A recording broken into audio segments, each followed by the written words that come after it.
आप लोग पढ़ते होंगे भाई, जजिया कर जजिया कर जजिया कर। आखिर क्या है जजिया कर? किसने लगाया, किसने हटाया, किससे वसूला जाता था? इन सारी बातों को आज हम लोग क्लियर करेंगे कि भाई जजिया कर है क्या।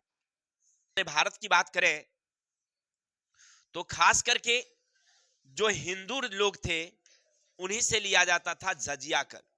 इसकी शुरुआत सबसे पहले 712 ईस्वी में मोहम्मद बिन कासिम जब भारत पर आक्रमण किया। 712 ईस्वी में मोहम्मद बिन कासिम ने जब भारत पर आक्रमण किया और कहा जो सिंध प्रदेश है, सिंध प्रदेश को जीत लिया। बातें नहीं करेंगे। और जब जीत लिया तो उसने कहा कि भाई अब ये राज्य, ये देश हमारा है और यहां केवल रहेंगे मुसलमान लोग। बाकी जो भी गैर मुसलमान है, यानी हिंदू, पारसी, सिख या जैन, जो भी लोग हैं, अगर वो हमारे देश में रहेंगे तो उन्हें एक प्रकार का कर देना पड़ेगा, जिसका नाम रखा गया जजिया कर। चलिए, अब सब लोगों को कर देना पड़ा, लेकिन किन किन लोगों को नहीं देना पड़ता था? तो जो बूढ़े लोग होते थे, जो दिव्यांग होते थे, दिव्यांग का मतलब अपंग लोग, स्त्री कर नहीं देती थी। बाकी जो युवा लोग होते थे, फिर बच्चे नहीं देते थे, युवा लोग होते थे, जो समर्थ होते थे, उनको जजिया कर लगता था। चलिए, बहुत अच्छी बात है। अब ये लोग अगर कर दे रहे थे तो इनको इससे क्या फायदा? तो सरकार की तरफ से टैक्स लेने के बाद एक गारंटी दी जाती थी कि भाई अगर आप जिस धर्म के भी हैं और जजिया कर दे रहे हैं, तो जजिया कर देने के बाद आप उस धर्म को मनाने की स्वतंत्रता है। आप उस धर्म को आसानी से मना सकते हैं। कोई भी पर्व त्योहार है तो उस पर्व त्योहार को आप आसानी से मना सकते हैं। आपकी जो संपत्ति है, संपत्ति की सुरक्षा की गारंटी मेरी है, सरकार ये कहती थी। ठीक है, अगर आप जजिया कर दे रहे हैं, आपके मान सम्मान इज्जत की सुरक्षा की गारंटी मेरी है। यानी संपत्ति की सुरक्षा, मान सम्मान इज्जत की सुरक्षा, आपके धर्म के मनाने की स्वतंत्रता आपको जजिया कर के बाद मिलती थी। ठीक है, लेकिन उस समय मोहम्मद बिन कासिम के शासन काल में ब्राह्मणों को कर देने का अधिकार नहीं था। वो कर नहीं देते थे।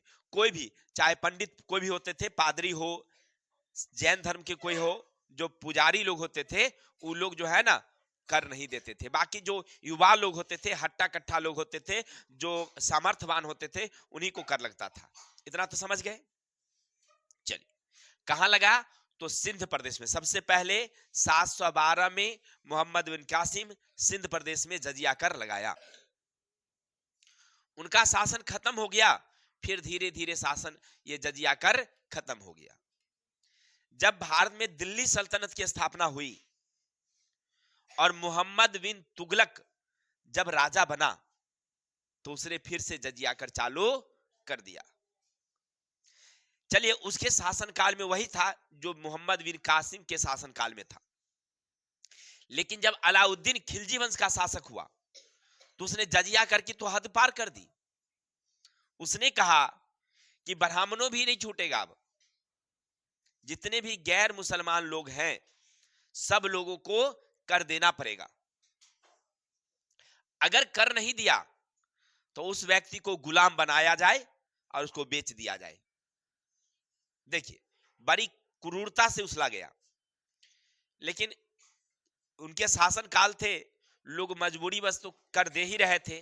अंततः धीरे धीरे दिल्ली सल्तनत खत्म हुई और सबसे पहले कश्मीर में थे जैनुल वदीन का शासनकाल। याद रखेंगे, ये भी मुसलमान ही थे, लेकिन हिंदुओं से प्रेम रखते थे, इसलिए इन्होंने अपने शासनकाल में, खास करके कश्मीर में उनका शासन था, तो वहां लागू किसने किया, खत्म किसने किया सबसे पहले? लेकिन इनके बारे में बहुत कम लोग जानते हैं, है ना। जो इतिहास पढ़ते वही जानते हैं। लेकिन राजा अकबर जब हमारे देश का दिल्ली का राजा बना सन 1564 ईस्वी में, उन्होंने पूरे भारत में यानी जहां तक उनकी शासन थी सब जगह उन्होंने जजिया कर को क्या कर दिया, समाप्त कर दिया। ठीक है। उनके बाद अकबर के बाद जहांगीर, जहांगीर के बाद शाहजहां, शाहजहां के बाद औरंगजेब, है ना, आए। फिर बाद में औरंगजेब ने 1669 ईस्वी में फिर से उन्होंने जजिया कर लगा दिया। समझ रहा ना। तो जजिया कर समझ गए क्या था कि हिंदुओं से भाई अगर आप हमारे राज्य में रहते हैं तो आपको एक प्रकार का टैक्स देना होगा, उसको कहा गया जजिया कर। कोई दिक्कत? किसने शुरू किया, कब हुआ था? 712। कहा? सिंध प्रदेश में। खत्म किसने किया? जैनुलबदीन। कहां से? कश्मीर से। ठीक है। तो हम लोग पढ़ रहे थे जजिया कर के बारे में। ठीक है। तो आज के लिए इतने ही, कल मिलते हैं नेक्स्ट वीडियो के साथ। तब तक के लिए जय हिंद, जय भारत।